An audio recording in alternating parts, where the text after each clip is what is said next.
Bueno, un gran saludo para todos los seguidores de Unión Editorial, especialmente de Unión Editorial Colombia. Nos acompaña el día de hoy Miguel Ángel Echarte Fernández, quien es autor de La dolarización en América Latina, un análisis desde la perspectiva de la escuela austriaca, cuya segunda edición tuvimos la oportunidad de ya publicarlo este año. Un libro que pues se había demorado un tiempo por cuestiones de pandemia y demás.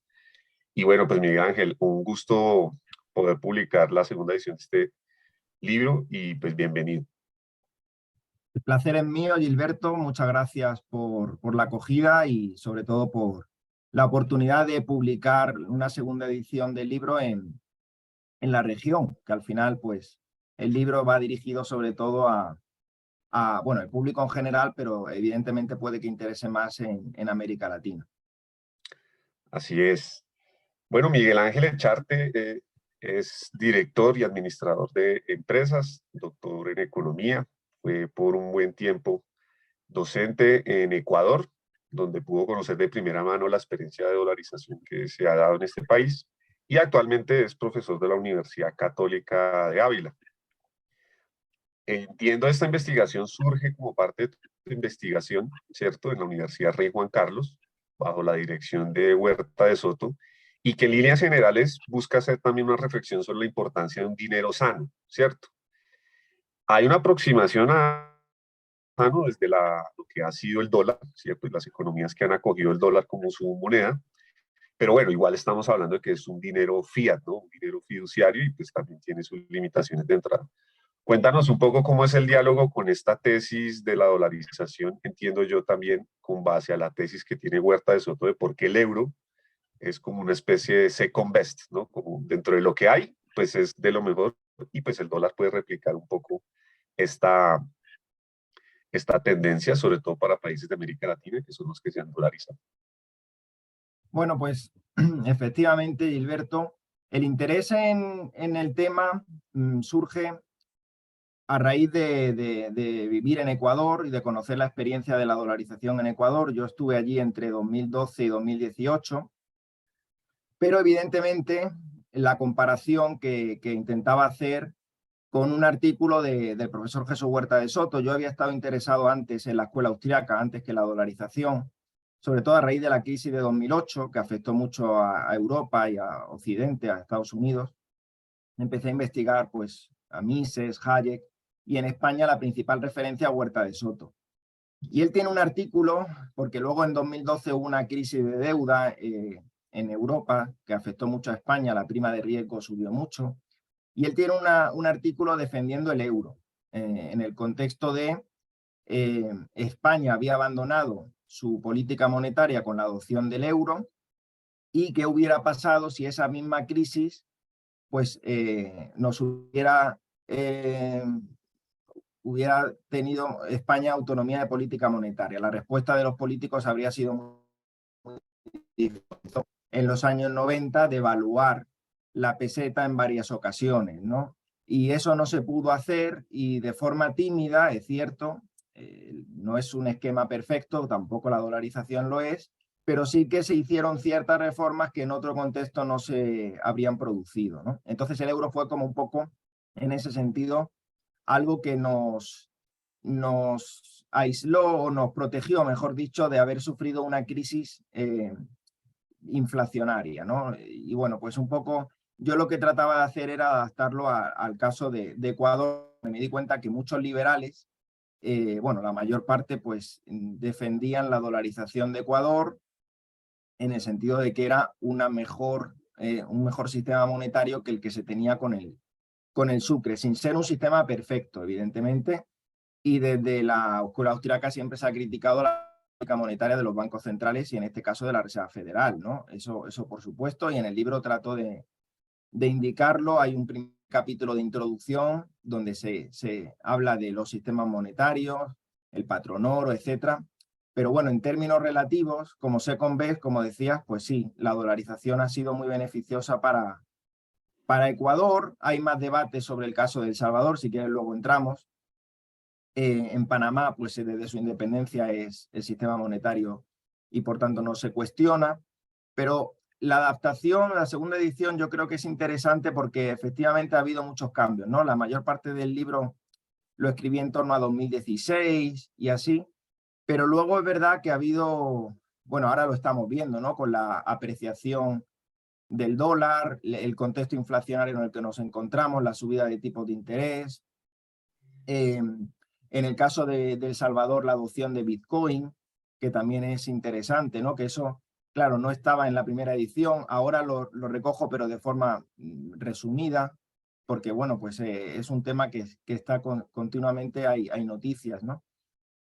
Y yo creo que eso es lo más relevante. Luego en Venezuela también, porque en el libro hay un capítulo de dolarización espontánea. Es cierto que los casos que más trato son los de dolarización oficial. Ecuador, Panamá, El Salvador y la experiencia argentina de los años 90 con la currency board, con la convertibilidad de los 90. Y en ese sentido, bueno, destacar que en Venezuela ha habido un proceso también de dolarización espontánea que ha mejorado en parte la situación crítica que tiene la economía de hace 20 años, pero bueno, digamos que con la pandemia, ese balón de oxígeno que ha sido un poco el reconocimiento, sí, si bien no de forma muy entusiasta, pero bueno, al final admitir que los venezolanos hagan transacciones con dólar. Y luego también en Argentina hay una propuesta por parte de un candidato muy conocido en el mundo liberal, que es Javier Milei, de dolarizar la economía. El libro no es un análisis técnico de cómo hacer una dolarización, eso sí quiero dejarlo claro. Para el caso de Argentina está un libro reciente que es el de Emilio Ocampo y Nicolás Kachanowski, que lo estudian de forma técnica, cómo dolarizar. Y luego sobre Ecuador también ha surgido un libro recientemente, pero ya en retrospectiva, del que fue presidente en ese momento, que era Yamil Maguad, que ha escrito el libro de Así dolarizamos Ecuador, ¿no? Entonces, bueno, mi interés era más hacer un estudio de historia económica, de análisis de los efectos, desde un prisma liberal, pues citando autores austriacos sobre todo, aunque también de otras escuelas, ¿no? Porque intento mostrar las críticas que hacen los autores keynesianos a la dolarización también, ¿no? Los pros y los contras, aunque considero que hay más ventajas que inconvenientes, ¿no? Así es, y me llama mucho la atención que es de una de las tesis iniciales y que obviamente tiene más vigencia de lo que tú mencionas en tu texto, y es esto de la dolarización espontánea. Entre otras cosas porque ello supone introducirnos muy bien en el tema económico sobre los temas monetarios, en que la verdadera soberanía sobre el uso del dinero, pues en última recae en las personas, ¿cierto? O sea, en el tipo de dinero que quieran usar, y en función de eso, pues la economía va marcando tendencias hacia un lado u otro. Naturalmente tú te has detenido en los que con base a la dolarización oficial, de hecho se acogieron a lo que previamente haya sido un proceso de dolarización espontánea, ¿cierto? Como que básicamente acogieron su política a lo que ya venía siendo una tendencia. No es como primero dolarizaron y después espontáneamente se dio, no, sino que es al revés. Y eso obviamente se podría volver a dar en otros países, si no es que ya se está dando en otros países de América Latina. Sí. ¿Qué, Bueno, el qué caso puedes de... decir de esto? No, si quieres preguntarme algo, lo que estabas mencionando, Gilberto, es exactamente lo que ocurrió en Ecuador, ¿no? O sea, se acerca más al caso de Ecuador porque ya empezaron los 80, hubo una depreciación del sucre muy importante. El Banco Central de Ecuador también intervenía para salvar a los bancos cuando estaban en situaciones de crisis, de liquidez. Eso deterioró mucho la moneda. Y ya había una dolarización espontánea que se puede ver que en el porcentaje de depósitos bancarios en moneda extranjera, por ejemplo, iba creciendo a lo largo de la década, ¿no? Y la inflación era muy alta. Entonces, Yamil Maguad, de alguna forma, lo que hizo fue también para intentar salvar su carrera política, pero bueno, reconocer oficialmente la situación que se estaba produciendo, ¿no? Y era el rechazo a la moneda local, al sucre. Entonces, se dolariza el 9 de enero del año 2000. Otra cosa que se puede discutir y que ha habido críticas es a la tasa a la que se dolariza, que fue hay quienes consideran que fue muy alta, 25.000 sucres por dólar. Luego el caso de El Salvador es menos así porque la dolarización espontánea no era tan alta y es curioso porque El Salvador dolariza un año después, pero por situaciones muy distintas. O sea, El Salvador no estaba en una crisis bancaria, financiera como estaba Ecuador, sino que la macroeconomía era bastante estable, pero el gobierno de Arena de ese momento pues pensaba que iba a traer más inversión extranjera, reduciría los tipos de interés, eso sí ocurrió, sí se redujeron los...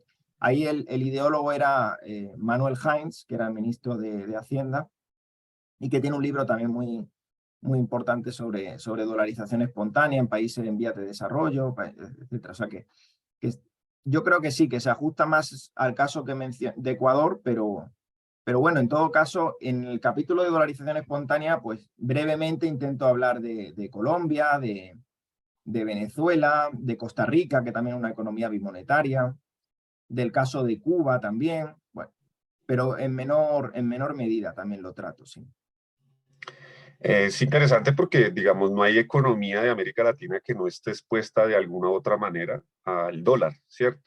Y Sí, aquí lo no, interesante es el rol mismo de los Estados Unidos, que son pues obviamente quienes respaldan esta moneda, que en muchos de los casos que tú reseñas, pues no necesariamente fueron los primeros entusiastas de que se dolarizaran estos países, Ecuador o El Salvador, que pues son los más recientes, porque el de Panamá pues es muy antiguo, pero muy interesante también. Entonces, ¿cómo analizar este rol de los Estados Unidos y obviamente pues de la Reserva Federal en torno a las experiencias de dolarización en América Latina? pues es bastante curioso porque realmente Estados Unidos no, bueno, el proceso de dolarización surge por iniciativa de políticos de estos países que estamos viendo, ¿no? Que son países pequeños dentro de la región de América Latina, pero de Ecuador o de El Salvador, pero incluso contó la dolarización en Ecuador con el rechazo del FMI y de muchos académicos de Estados Unidos, el que no hubo un apoyo explícito ni una, digamos, no fue algo que se incentivara por parte del gobierno norteamericano, ¿no? Y porque es una crítica que se suele hacer, ¿no? La dependencia de la política monetaria de la Reserva Federal. Lo cierto es que se va a depender siempre se va a depender, ¿no?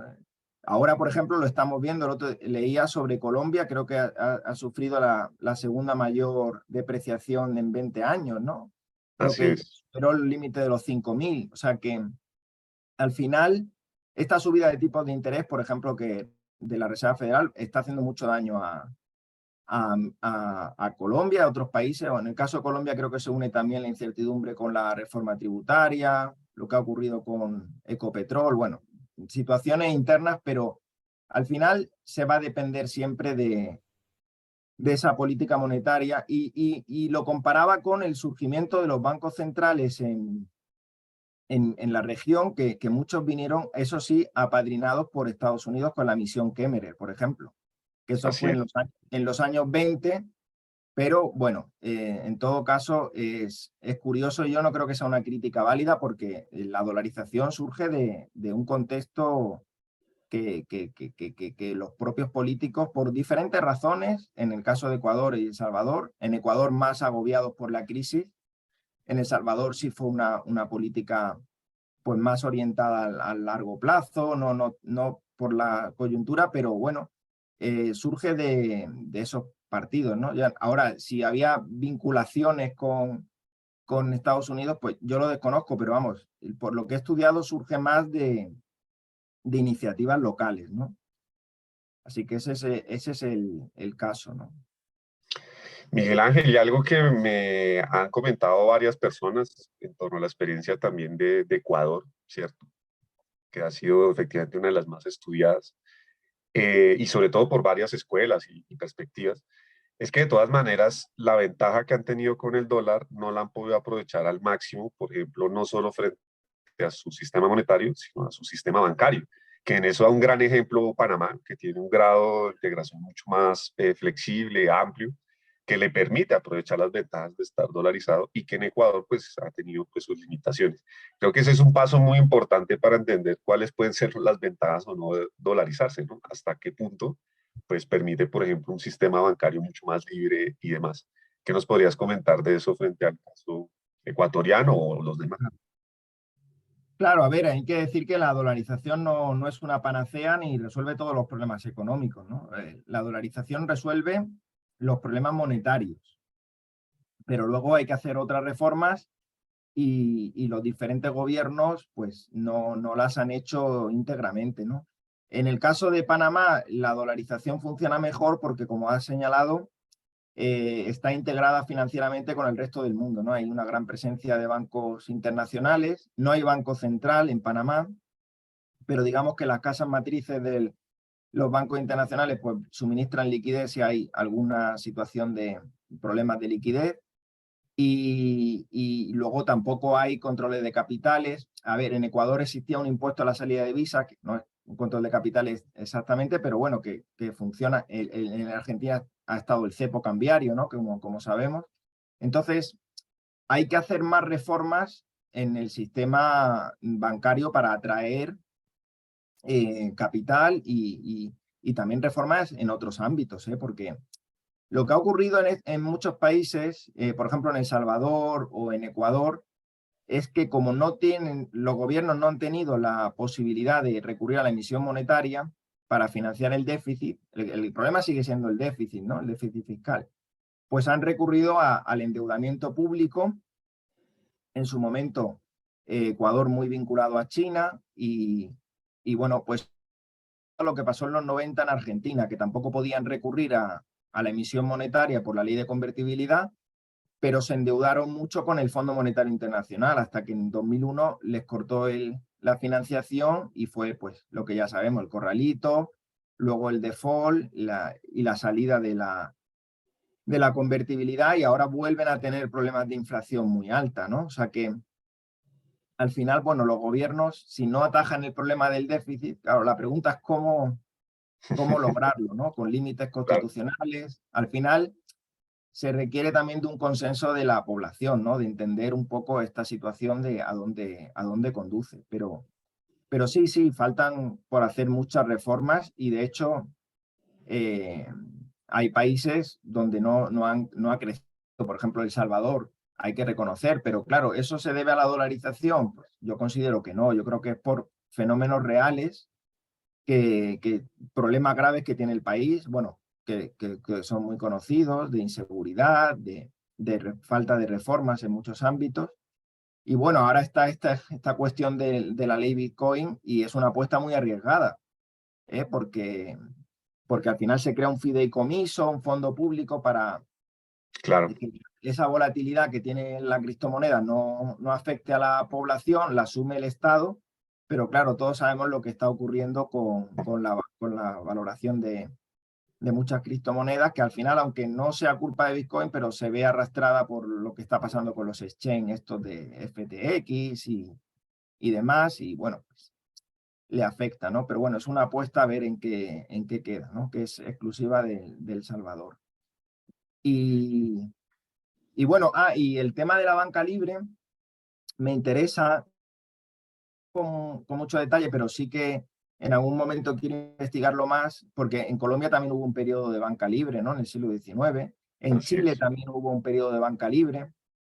Y entonces, pues, eso me interesa porque dentro de la escuela austriaca también hay un debate sobre, bueno, no sobre banca libre o banco central, porque defienden todos la banca libre, pero unos consideran que hay que establecer además un requisito de 100% de encaje y otros consideran que no, pero bueno, todo ese debate que en el siglo XIX se ve mucho en América Latina hasta que llegan los bancos centrales, que por cierto no tienen más de 100 años. O sea, se empiezan a crear, ahora mismo no recuerdo el de Colombia, pero en El los otro años año, el otro año se cumplen 100 años de la misión Kennedy, que en 1923 en el reorganizó el banco 27, como Banco de la República.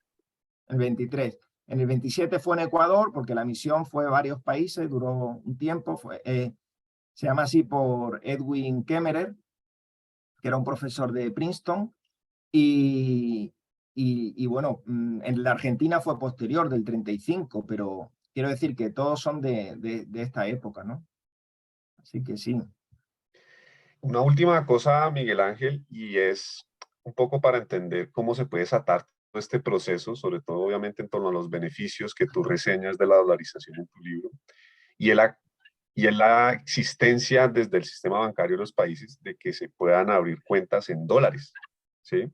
Entiendo en Ecuador estaba esa posibilidad a finales de los 90 cuando finalmente se hace esta política oficial de dolarización, pero ya la gente estaba migrando su dinero a los dólares y porque pues podía tener cuentas en dólares. Yo recuerdo esto en Colombia en el 2019, yo estaba vinculado al un centro de pensamiento que dirigía Daniel Reisbeck, un libertario pues, de mucha reputación aquí en Colombia, y Steve Hanke en la revista Forbes, y Steve Hanke que es un economista pues también que ha hablado mucho en favor de la dolarización, llegó a decir que el peso, la moneda de Colombia, pues era una moneda perdedora, ¿sí? Y esto fue un furor entre los economistas colombianos de cómo se le ocurre decir eso, tal cosa.